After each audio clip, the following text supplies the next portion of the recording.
Hey, what's up, guys? Just gonna adjust the mic. Let's do an audio check, and then we will get started. So welcome to well, it's Sunday night now. Used to be Monday night, was Friday night. I think we did Saturday night at one point. Either way, it's Sunday night Q&A, 103 episodes already. But yeah, so audio check, and then we'll get started. You guys can go ahead and put your questions in whenever. I did get a notification. That's good. So yeah, sorry I didn't post any content last month. I went ahead and revamped the 3D printed system. I moved a bunch of stuff around, making it a little bit easier to process orders and to just get things done more efficiently. So that's what I did last month, and I just didn't get time to really do much with orders. I'm going to get this back up here. Let me pull up my YouTube chat real quick. All right, cool. All right, so that should be good. I should be able to see that stuff. Hey, what's up, guys? He's alive. Yeah, I am alive. It's usually towards the end of the year, I'll take a month off just to, just to get caught up on things. I had no choice. Plus, I injured myself in jiu-jitsu. Yeah, a little over a month. Yeah, about a month ago. Yeah. I ended up tearing the tendon from my big toe all the way up to my knee. And I was on crutches for a few days, and then I just been taking it easy. So I'm going to get back to drilling tomorrow morning. So I'm looking forward to that. I did a little bit last week, nothing too crazy, but I should be okay to keep going. But Happy New Year. Hey, what's up, Fletcher? Hey, Happy New Year. Hopefully you guys did good last night. I didn't really do anything crazy. I went out for a little bit, but I'm not really into the party scene or any of that drinking or anything like that. So I kind of just hung out and came back home. And it was foggy yesterday. At least in Harrisburg, it was really bad. What's up? What's up? Nice tank. Yeah, this is what the tank used to look like. You guys will have an update on the 300 soon. Another thing I did over the last month is I revamped the entire fish room. I moved a bunch of stuff around. I added a 40 breeder NEM tank. That's an LPS tank. Redid the wiring. I know you guys saw some pictures on Instagram. I redid all the wiring. Put new lights up. Got rid of the big Chato low boy and put some soft corals in there. Get the grow out system going. Yeah, the 300, this video was 4 months before I started cutting it. So it still had another 4 months worth of growth before we took it down. But it's going to look good soon. It's already looking a lot better. Colonies are starting to come in. I'll give you guys an update. Added a bunch of fish. Yeah, there's just been a lot of stuff has changed over the last month. But we're going to start knocking that content out this week. Again, I had to make sure I had to get the 3D printers upgraded. I had to get all that stuff done because I'm not selling coral right now. Now I have like a couple pieces, but I'm not going to start selling coral to probably February, just because I am revamping everything and getting the system back to normal. But yeah, so yeah, it's been a heck of a month. Outside of that, yeah, if you guys aren't following me on Instagram, you should, because I've been posting a whole bunch of stuff on there. The Majano one, it's something I've been wanting to work on for the last, I would say, maybe year or so. And I finally buckled down and did it the other day. What's up, Gabe? And I went ahead and I made an attachment that clips onto the wand. I think I have it here. Nope, no, I don't. But anyways, it clips onto the wand, and then you could put a hose on there, and then it comes with clips for the actual handle. And then I made one, so that's for a 1/2 inch, and then I made a 3/8 inch. And basically, while you're killing the Aptasia, it siphons it out. So I added that to the site, and thanks for everybody who supported that stuff already. What's up? Let me go ahead and get over to some questions.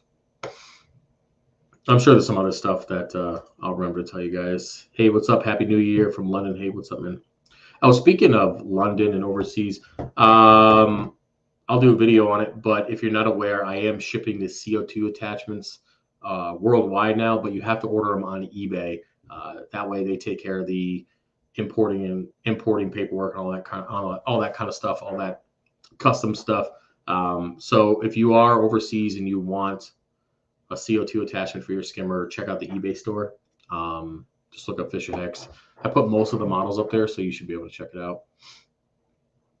I'll do a video on it separate. Apologies, I haven't looked, but do you have any videos on the tank on your desk? I don't have any on that, actually, and I redid it the other day. I don't know if I can move the camera, probably not, but I just added some lily tubes to it. I added a external an external filter and CO2, so that thing's going to take off. I'll do a video on it here if you want one specifically, but it's just it's a rimless tank, an Aqueon from Petco. It was on sale. I think it's the 14 gallon, maybe. I don't know, something like that. And it's just basic planted tank, nothing too crazy. It's got about 15 fish in there and some shrimp that I've had for several years. What are your parameters like at Travis? You talking about on the 300? Let me look at my Apex real quick. I got the Trident fixed and brought back in, so that's working now. I'm at 9.4 elk, 405 calcium, 485 mag. Temperatures, I usually keep it around 79. And nitrates and phosphates have been pretty low lately because I've revamped everything. I went ahead and cleaned the sump out and all that stuff, so my nitrates and phosphates are pretty darn low, near zero at the moment. But realistically, 3 to 5 ppm is really where I like to keep them, my nitrates, and then my phosphates at like 1, so 0.1. I only have sponge filters and skimmer. Should I clean the sponge every week and with the tank water or new salt water, or can I use RLDI? To clean the sponge, you can use RLDI. It's fine. You're going to put it right back into the tank. It's a sponge filter, so it's just collected detritus, I'm guessing. You can clean it with that, whatever. You can clean it with tap water if you want. Just squeeze it out. You'll be fine. Unless your tap water is horrible, but I mean, you're just cleaning a sponge out. So, but yeah, if you want to use RO, that's fine. Just to get the detritus out. I'm assuming it's mechanical filtration. Can you add a ball valve kind of thing to the wand attachment? I mean, I won't be able to add one directly to it for printing purposes, but I mean, if you wanted to add one in line to the hose on the hose, you could do that. I know that the one that they make for the phosphate reactors, those little black ones, those will work fine for the 1/2-inch one, but then for the 3/8, you'll have to get a different one. So, Happy New Year, Fish Geeks. What's up, man? But yeah, you can add a ball valve if you want. But like I said, I made a smaller 3/8 barb attachment for the Majano one, so you can always use a smaller tube, which will give you less flow. And I just posted a picture of that on Instagram, Gabe, if you want to check it out. But yeah, I'm gonna do some tests with it. I'm gonna get in a chunk of Aptasia, and I'm gonna try to do a video on it for you guys, probably this week or next week. Hello, what's up, Eric?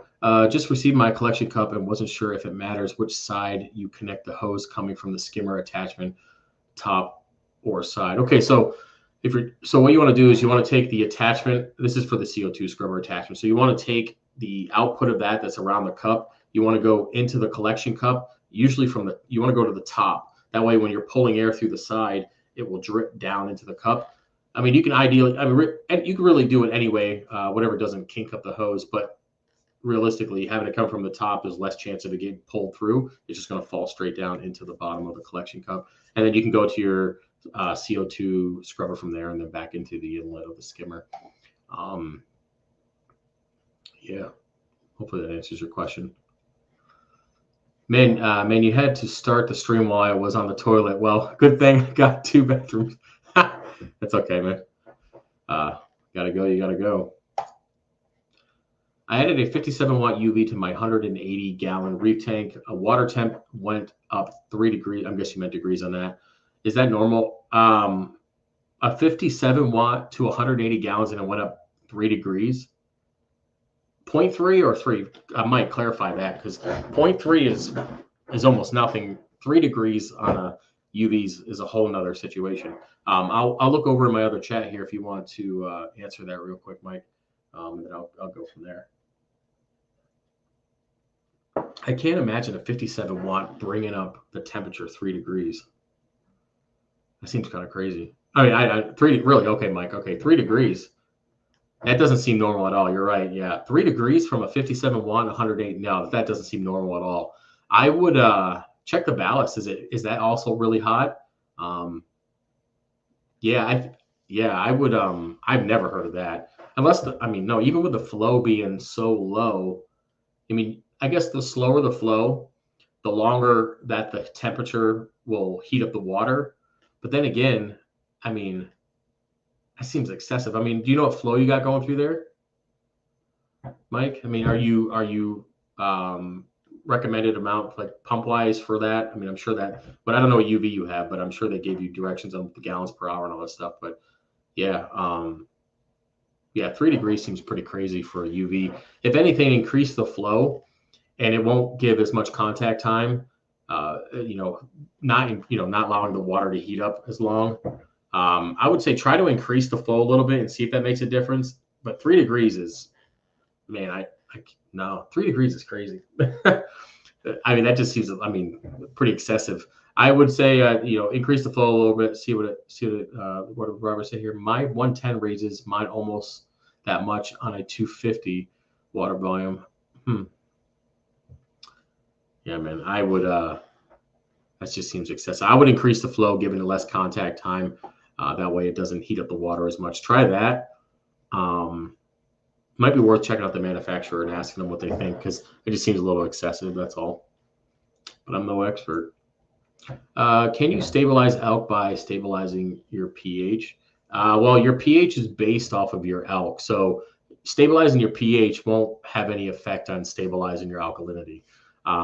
Your pH number is based off of the alkalinity or the hardness of your water versus how much oxygen, CO2 is in the tank. So I know there used to be a chart that I had in my fish closet a while back that kind of correlated, what your tank would be if you had 0 CO2 in it with your current alkalinity, what your pH would be.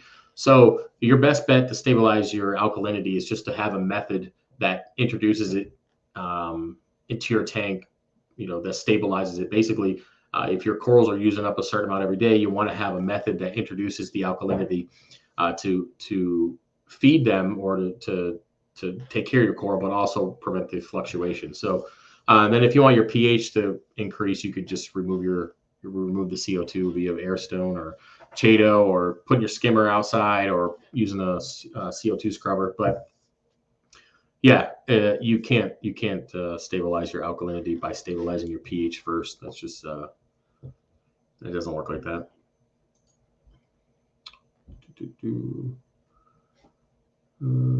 Show. What's up, man? I'm working through the 2 chats. 1 second here. What's up, my dude? Happy New Year, man.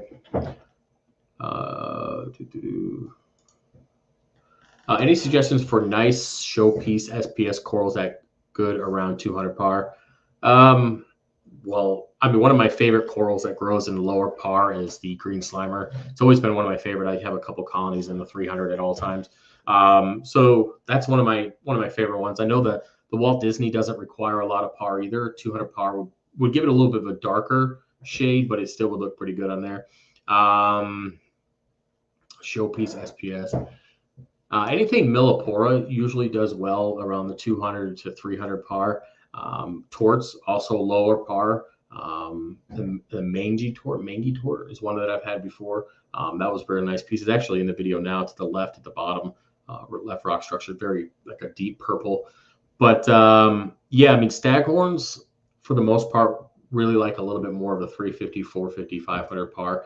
But 200 par, you're looking at more SPS wise. You're probably looking at more of digitatas, montiporas, stylifloras, stuff like that. Acro wise, the only one I would probably attempt with that would be like an ATL, blue clover, maybe a WWC probably would do good in that. A green slimer would be fine. Any kind of tort would be fine. Most millies will be okay. It just depends. So worst case scenario, if you get something and it just doesn't lighten up, it just stays dark, you can either, maybe sell the piece to somebody else or find a way to get a little bit more par. I don't have any idea what your setup is here, but yeah, 200 par, you're usually looking at like the Digis, the Montes, and stuff like that, which all look good. It's just whatever works for you. How's the 40 going? Are you going to sell any of those NEMs? Nah, the 40's doing really well, and I probably won't sell the NEMs. I don't know. There's like 30 in there right now, but I don't really want to deal with trying to break them off the rock. I don't know. And plus I can't get my hand in that tank. That clownfish is brutal, man. She's a jerk. She draws blood every time I put my hand in there. So I did get her a smaller tomato clown, and I'm going to get probably 7 or 8 more of them. and put them in there and just have her big ass with a bunch of little tomato clowns in the NEMs. But at the moment, no, I don't plan on selling them just because it's not really an option at the moment. Maybe later, though. I have 100. Yeah, we're going to talk about that. 3 degrees, 3 degrees. Yeah, it seems pretty high. UVs, yeah, UV sterilizers, they can kind of freak you out. Just the whole thought of running water by a bulb like that. But you remember the bulb is isolated. And as with anything, if you get what you pay for with UVs. I know that I used the Jabo for quite a while, but then the plastic started breaking down. But I mean, UV they're usually well made. I've never had one like freak out or burn up or anything crazy like that. I mean, if you slam it around, you'll probably crack it and break the inside. And then if you plug it in and run water through it, yeah, you might have a problem. So, just don't do anything stupid with it. You'll be all right. Happy New Year. What's up, man? Hope 2023 is a great year for you. Yeah, I hope so too. I have my own New Year's resolutions. I guess not resolutions.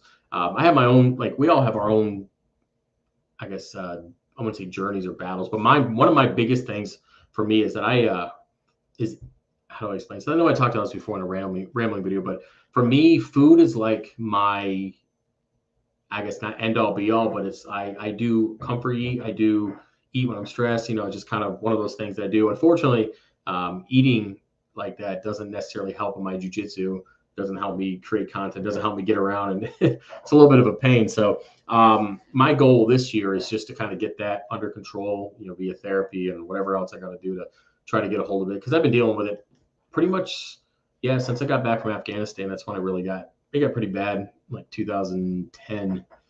I got back in the end of 2008, and then it really got bad in about 2010. So, so it's one of those things that I've dealt with for quite a while. And then when I did bodybuilding, the whole eating and issues with that. So, so we'll see. That's one of my goals, to get that. Of course, I want to do quite a few more competitions this year, train and kind of see what happens with all that. Of course, expanding the business. I'm developing some methods to help get orders done more efficiently, keep you guys in the loop, bring Coral back into the mix, and just kind of, doing what I can do, and, doing it with the boys here and all that kind of stuff. So we'll see what happens. How do you prepare for being away from a tank for a week plus? Well, I'll tell you right now, if you're going to have somebody feed your tank, make sure you portion that stuff out with little bags. I don't know what you're feeding. Even if it's frozen, you can put it in bags and put it in the freezer. But portion out the food, put the day on it, and say, hey, feed them Tuesdays, Wednesdays, Thursdays, Fridays. Don't let the person who's taking care of the tank, if there is anybody coming in, don't let them at their discretion feed as whatever they want. Say, hey, no matter how hungry they are, this is how much they get. No more, no less. I don't care if the fish starts talking to you. Don't feed them any more food. That's something that I learned early on. That was bad. Don't let them feed it. What they think is right. Just go ahead and, portion that stuff out. Outside of that, make sure that you have enough ATO water to last for the week. If you have an Apex, make sure your alarms are updated and everything's working efficiently with that. Get some cameras. I always put cameras on the sump. I always put a camera on the display. Even if I'm leaving town for just the day, I'll make sure that the cameras on the sump and the display are working well. And have a backup plan. Have a friend who can get into your house with a key and have a generator available, ready to go, where they can just plug and play if needed. Even if it's just to get flow to the tank, that's important to keep the heaters on and all that stuff. So that's what I usually do, even if it is just for something small. If I'm going away for even an overnight, I make sure that I have somebody that can stop by the house if something comes up, because my Apex will give me an alarm and I can go ahead and contact that person. But that's me. I mean, that's because of my system, how large it is and what I got invested in it. But I mean, if you're just rocking, if you got a couple $100 and you don't really care, then, you can just let the tank chill for a week. Your fish are not going to starve to death if they don't eat for a week. They'll be fine, regardless of, your setup. You can give them a big feeding before you leave, and then just go from there. And again, they're not going to starve to death. You got to think, people do like week blackouts and don't feed their fish. There's no issue. So happy New Year, bro. Can't wait to see what 2023 brings us. Keep up and kicking ass work. Yeah, thanks, man. Yeah, 2023. It's crazy.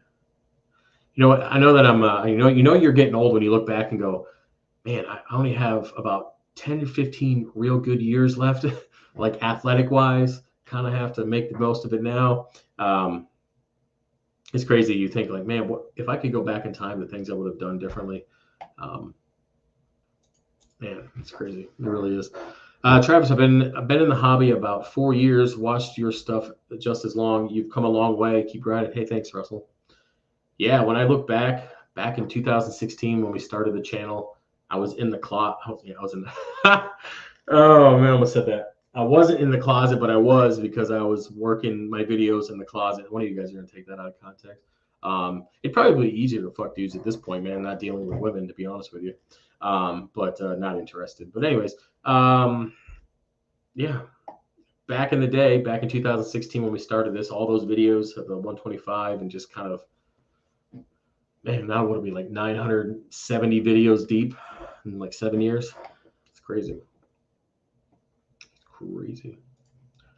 All right, going down here. Walt Disney Lopar. I have to look into that. Was about to buy new light literally just for the Disney. I have mine in here at about 300-ish, 325 maybe, and the coloration is fine. And then I have it in another tank. Actually, I have two different colonies of it. One's at about 250-ish maybe, and then the other one's at like 500 something, and then the one at in the 300. So it's got a few different ranges. The coloration definitely changes based on the par, but you might be able to get away with Walt Disney at 200. You might, and if you don't, then Walt Disney will display different colors with higher par. Mine bright yellow under high par. Yep, I get the brighter yellow under higher par, more of a darker, almost a greenish color at lower par. Very true. Have you ever had to deal with Dino? Yeah, I have a kit. I sell. I mean, I've sold hundreds of them. The identification kit. So I went through and did the research on the 4 most common dino species in our aquarium hobby, and I wrote up a plan to fix each one of them. And then on the website, you can order the identification. I'll send you a packet. You'll send in a sample of your dino. I'll identify it for you, send you a picture, and then send you the plan that fixes that species. And then we do updates later on just to make sure it's good to go. So I've done hundreds and hundreds of those, and they work out pretty well. But yeah, Dino's pretty common, especially if you have really low nutrients. Alkalinity 9.3, calcium 455, tested on Hannah Checker, but pH is 7.8. Is that low? Is that pH too low? How do I get it up higher? Well, 9.3. I don't know what's your dosing method, Chris, for alkalinity and calcium. Are you using a calcium reactor? 7.8 is pretty good, actually, at least for me. I'm actually going to do a video this week on it. We're going to test the pH coming out of a calcium reactor, and then what it's like with a secondary chamber, and what it's like with a third gas off chamber to see if it makes any real difference. But yeah, so if you have lower pH, you obviously have CO2 in the tank. Even with your alkalinity 9.3, you have CO2 in the tank, so you got to remove that CO2. You can do it with a Chaeto reactor, a refugium. You can add an air stone if you want. It does help to a certain extent. Just be careful, microbubbles and salt creep. You can add a CO2 scrubber to your calcium to your skimmer, and you can add one of my awesome attachments to it as well. You can attach or plumb your skimmer inlet outside, pulling in fresh air. That always helps. What else? Yeah, you can do surface agitation. You can do the power heads more to the surface of the water, breaking up, releasing that CO2 into the air. But yeah, those are pretty common ways of doing that. You could use kalkwasser if you want. Just make sure, I mean, your alkalinity is already pretty high. So if you're dosing kalkwasser, you got to be careful. At 9.3, I mean, you're gonna have to dose quite a bit to get the alkalinity, pH to go up. You might end up getting your alkalinity too high, so I'd be careful with that. I'd try removing CO2 first and then go from there. Any advice for someone starting small coral farm to pay for the hobby? Yeah, I mean, are you attaching it to your main display? Because if you can, attaching your coral grow out stuff to your main display is always good. One water volume is always nice. I hate having multiple saltwater tanks. I don't mind a freshwater and a saltwater. That's why I have everything plumbed together downstairs. It just makes it a lot easier. But yeah, so cat's acting a fool. Don't put too much money into it right away. You know, do some knockoff lights, some maybe some Mars Aquas, or even do the Hyper Reefs. The night crews are really good. I actually got to do a video for you guys on that. I got about 100 colonies growing underneath that light right now with no issues. So you can do night crews, or if you want to go even cheaper, you could do the Chinese, whatever. Yeah, the Aqua Mars. I think that's still a thing. You can do SP Reef lights. You could do Reef Brights. You can do something cheaper just for lighting purposes. Start off with egg crate. I do sell some egg crate feet that a lot of people use for their coral racks and all that stuff. And just go really cheap in the beginning, and then just kind of let it pay for itself. As you start paying for the hobby, you can start investing in some new equipment. That's what I did, and then eventually you'll have everything you want. But outside of that, just start slow. You can, I don't know, are you fragging from the main display? Are you getting corals shipped in? I mean, what are you doing with all that stuff? Either way, if you're getting anything shipped in, make sure you're dipping and all that kind of stuff, making sure you're not having any issues with pests or parasites. Speaking of night crews, how are the new night crew lights working? They're working pretty good. We've got about 100 colonies growing out. Well, no issues. And I'll do a video on that for you guys soon. The light, yeah, it's good. The CO2 Scrub Attachment I got from you has helped me tremendously. Yeah, I've heard some really good things. I don't tend to Google myself too often. Yeah, I tend not to, but I went onto the forums and just typed in CO2 attachment, and it's everywhere. Like, everybody's talking about it. I think I sell probably 100, 150 of them a month of just that. So they're pretty popular. And I get, there is minor issues here and there. Sometimes, depending on the manufacturer, sometimes they cut the lid differently.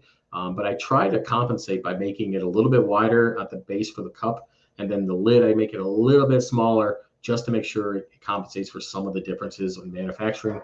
So 9 out of 10 times there's zero issues with the attachments, but occasionally there's one or two. And then if we can't fix it, like with a Dremel or anything, I usually have them send the lid in, and then I make one custom for it.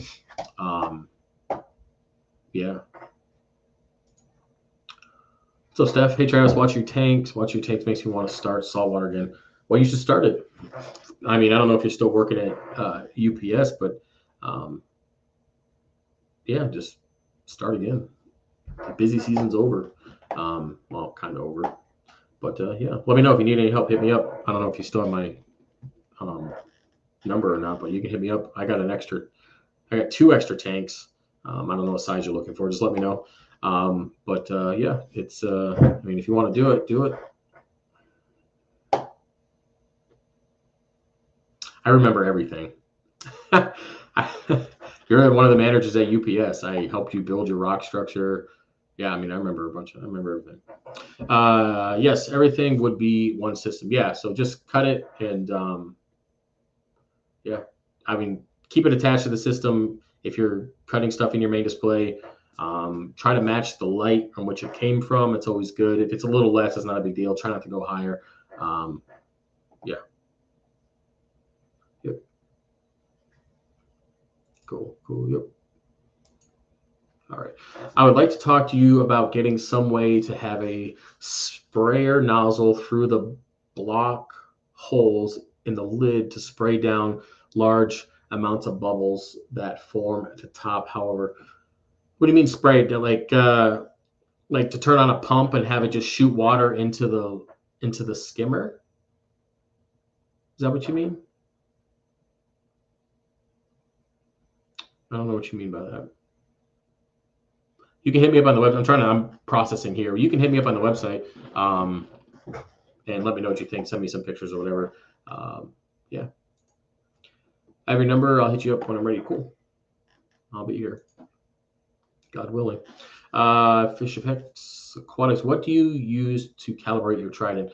I just use the stuff that they send in. Every time I order a new box of reagent, I use the calibration solution and I calibrate it for each box. That's something I didn't do before, but I do. Listen, I didn't have the Trident for a while, for several months. I think it went down in, August, I think. I don't know. It's been a while, and I really miss having it. So I do what I need to do to make sure it runs correctly. So calibrating it every time I put a new box of reagent on there, making sure it's clean. I have the little filter on the inlet for the Trident when it's pulling from the sump so it doesn't get a bunch of detritus. I'm making sure that this thing is working good because it really helps with the fluctuations and everything that's going on in the tank, especially with adding coral and the grow outs and adding the additional frag tanks, adding the NEM tank. It's nice to have it testing often. I don't want to mess that up. Yeah. So what I did is I actually took advantage of the Trident replacement program, so that you give them $300, they send you another Trident, you send back the other one, and then they refund you $100. So you get a new Trident for $200. I'm okay with that, just because it's better than buying a brand new one, brand new and new one. You know, even if it's wholesale, it's still expensive. Yeah, the collection chamber. Yeah, you have to hit me up. Hit me up on the website. Send me some pictures on what your ideas are. Break it down.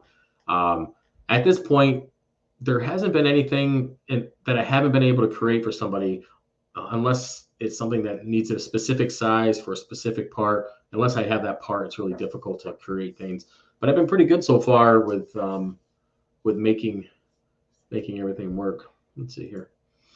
I've been getting bubbles flowing in, but they don't pop fast enough, causing a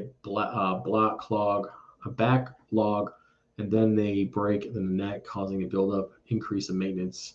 Figured I'd have a little sprayer. Why don't you buy a what the heck is it? I know a Vast Marine. I mean, you can buy the kit and put a swabby in there. I use the Vast Marine skimmer swabby on my Nios 300, and it's awesome. I just put on a little timer, OSC timer on the apex, and does the job. But yeah, if you still want to do that, hit me up. I'm sure we can figure it out. You're the man. Thanks you so much. Just got mine last month since I work 14 hours a day. It's been awesome. Cool. To break the bubbles and then clear the chamber out and flush it. No, I mean, now I get what you're saying. I'm just trying to figure out how to incorporate that. I might need a lid. I have to see. You're gonna have to send me pictures so I can see how it breaks it, because a lot of the lids have plastic that comes down that blocks the bubbles from getting out, so it'd be hard to spray in unless you put a hole through the top. So we'll see. But outside of that, how long have we've been going for? What, 30 minutes? Yeah. So I'll do a few more minutes. If you guys have any more questions, feel free to let me know. I'm going to head downstairs. I got to cut up a bunch of coral tonight and get ready. I got to train early in the morning, so I didn't want to be on here too long. I'm even cool with stopping now, depending on what comes in. But yeah, so look forward to this week. I got a bunch of videos I want to get going for you. And then we're going to do the Sunday live stream here. Just kind of keep doing that for a little bit and see how it turns out. Again, it's just a Q&A hangout. I might bring people on if you guys want to talk and chit chat for a while. Nothing too crazy. Let's see here. I'll send you pics and drawings. Cool. Yeah, just put them on the website there. Just say that we talked on chat. I should be able to remember you. Now, right now, the 3D printing time for most orders is about 2 weeks. I was able to, again, fix the majority, like all 23 are working now, thankfully. So we're looking at about 2-week lead time on orders. It was pretty rough last month. It was pretty rough, but again, I appreciate it though. Outside of that, I'd love to come out and see you one day and grab some coral. Yeah, the coral. I'll be selling coral again in probably February. Just kind of organizing things and getting the tub cleaned up and getting everything kind of back to normal. It's a little bit of a process, and right now, selling coral is, I wouldn't say it's scary right now. It's one of those things that I don't know if I have the time to sell coral. 3D printing is so busy that I don't know. It's if I had to ship as much coral as I did before I stop selling coral, there's no way I could do both without bringing somebody else in. So I'm pretty cool with just letting the system grow out and to gonna get back to normal and then eventually selling coral again. But for right now, we're not doing any of that. So outside of that, guys, I think we're done. I'm going to head out and get some work done.